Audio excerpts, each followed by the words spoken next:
আসলে আমরা ছাত্রদের পাশে দাঁড়াচ্ছি না, ছাত্ররা অনেক দিন পরে আমাদের পাশে দাঁড়াচ্ছে। ছাত্ররাই এখন আমাদের শিক্ষক, ওরাই আমাদেরকে শেখাচ্ছে যে কিভাবে ন্যায়ের জন্যে বৈষম্য কমাতে, একটা সামাজিক সম্মান নিয়ে এই সমাজে থাকা যায়, একটা মানবিক রাষ্ট্র গড়া যায়।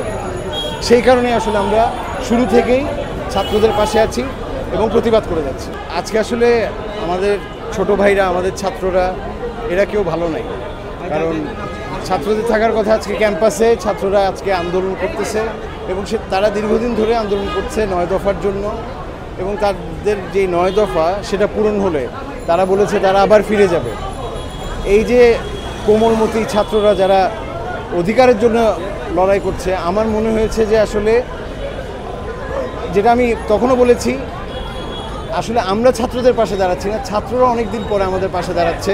ছাত্ররাই এখন আমাদের শিক্ষক, ওরাই আমাদেরকে শেখাচ্ছে যে কিভাবে ন্যায়ের জন্যে বৈষম্য কমাতে, একটা সামাজিক সম্মান নিয়ে এই সমাজে থাকা যায়, একটা মানবিক রাষ্ট্র গড়া যায়।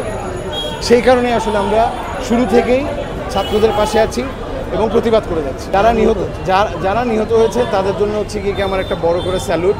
কারণ জীবন দিয়ে তারা যেই ত্যাগটা করে গেছেন, তাদের পরিবার, যারা মারা গেছেন তাদের পরিবার, তাদের ত্যাগের সাথে আসলে আর কারো কোনো রকম ত্যাগের কোনো তুলনা হবে না। আমরা অলরেডি বলেছি যে যুগে যুগে এরকম শহীদ জন্মায়, এখন এরকম শহীদ মুগ্ধ, শহীদ সাইদ এরা তৈরি হয়ে গেছে এবং ওরা আসলে আমাদেরকে নতুন দিনের পথ দেখাচ্ছে, যার কারণে আমরা আজকে রাস্তায়।